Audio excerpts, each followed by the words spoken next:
Bonjour, dans cette vidéo nous allons réaliser l'analyse d'un enchaînement en acrosport. Donc pour donner un petit peu de contexte, nous sommes en acrosport et l'acrosport est un sport qui se situe dans le champ d'apprentissage numéro 3 qui correspond aux activités expressives telles que la gymnastique ou la danse par exemple. Donc les élèves présents dans cette vidéo sont des collégiens. Donc maintenant intéressons-nous un petit peu à la sécurité. Donc déjà, dans cette vidéo, on remarque que les pratiquants pratiquent sur une surface amortissante, ce qui est beaucoup mieux pour faire de l'acrosport. Et l'espace d'évolution de ces pratiquants est suffisamment grand, évitant les télescopages. Maintenant, intéressons-nous à la première figure. Donc on peut voir que les jambes sont semi-fléchies au niveau des porteurs, qu'ils ont des appuis ancrés dans le sol, et ils tiennent la voltigeuse qui s'appuie elle-même sur les porteurs. On remarque également qu'il y a la troisième porteuse qui n'a pas les cheveux attachés, ce qui peut parfois être dangereux en acrosport. Donc au niveau de la figure numéro 2, nous avons au premier plan la voltigeuse en fait, qui va venir mettre tout son poids sur la porteuse, et ce qui va être très contraignant. Parce qu'il n'y a pas de contrepoids dû à la mauvaise balance de l'équilibre, ce qui peut entraîner notamment une chute en arrière. Ensuite, ce qui est de la figure en arrière-plan, les pieds du porteur ne sont pas placés au bon endroit sur le dos de la voltigeuse, ce qui peut être traumatisant pour sa colonne vertébrale. En ce qui concerne la figure numéro 3, qui peut être associée à un saute-mouton, il n'y a rien à signaler au niveau de la sécurité des pratiquants. Au niveau de la figure numéro 4, les épaules des porteurs ne sont pas collées dès le départ.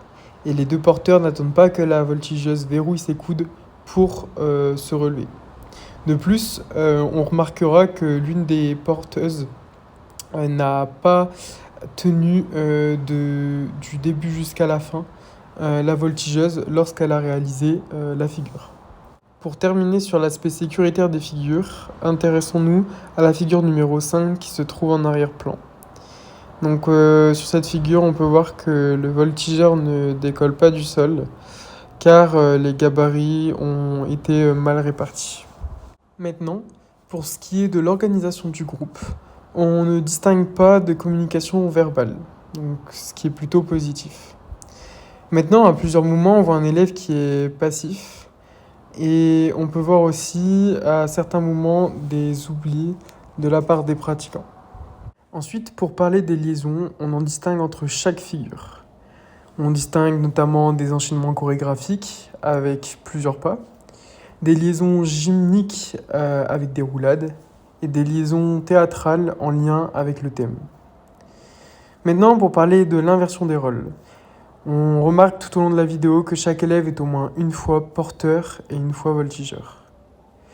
Maintenant, parlons de la difficulté et de la diversité des figures et familles. Donc on distingue des figures dynamiques, notamment avec le saute-mouton par exemple, et des figures statiques avec la tour Eiffel. Il n'y a pas de duo synchronisé lors de la vidéo, et les figures sont plutôt faciles car elles ont été simplifiées pour s'adapter au niveau des élèves. Maintenant, en ce qui concerne l'expressivité, on peut apercevoir à plusieurs reprises des gestes parasites de la part des élèves qui vont venir se recoiffer ou qui vont avoir des gestes hésitants. Maintenant, au niveau de l'attitude gymnique, elle est de niveau débutante car le regard est fuyant.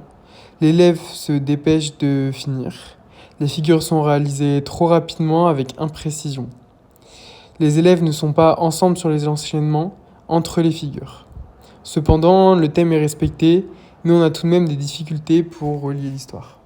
En conclusion, on peut classer ces élèves comme étant des débutants ayant encore des progrès à faire dans la pratique de l'acrosport. Plusieurs éléments montrent qu'ils ne sont pas encore à l'aise avec les exigences de cette discipline. Les figures sont simplifiées, ce qui reflète un niveau débutant et une adaptation à leur motricité en cours de développement. Les erreurs de posture, le manque de coordination et l'absence de communication verbale entre les élèves montrent qu'ils ont encore des habilités à développer. Cependant, le thème principal est respecté. On retrouve des liaisons en rapport avec leur histoire, qui était basée sur les bandits, même s'il y a parfois des incohérences, comme sur la première liaison. Les hésitations observées sont dues à un développement moteur encore en cours, expliquant que les figures ne sont pas abouties. Il sera nécessaire de travailler davantage sur la synchronisation, la communication et la maîtrise technique pour améliorer la qualité globale de leurs enchaînements.